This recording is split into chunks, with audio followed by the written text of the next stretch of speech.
ছেলেদের আলাদাভাবে কোনো দায়িত্ববোধ শেখাতে হয় না। এটা তাদের মধ্যে এমনিতেই থাকে। দেখবেন কোনো ছেলের সাথে রাস্তায় পাশে হাঁটার সময় আপনাকে সে তার বাঁ দিক থেকে ডান দিকে নিয়ে যাবে। গাড়ির পাশে কখনোই হাঁটতে দেবে না। রাস্তা পার হওয়ার সময় শক্ত করে আপনার হাতটা ধরে রাখবে, যেন আপনি ভয় না পান। বৃষ্টিতে হাঁটার সময় ছাতাটা আপনার দিকে একটু বেশি এগিয়ে ধরবে, যেন আপনি ভিজে না যান। ভিড় বাসে আপনার জন্য সিটটা ছেড়ে দেবে, যাতে আপনি বসতে পারেন।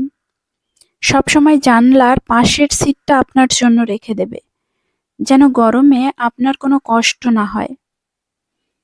আসলে প্রত্যেকদিন ছেলেদের করা এই ছোটখাটো স্যাক্রিফাইসগুলো প্রশংসা করার কথা আমাদের মাথায় আসে না।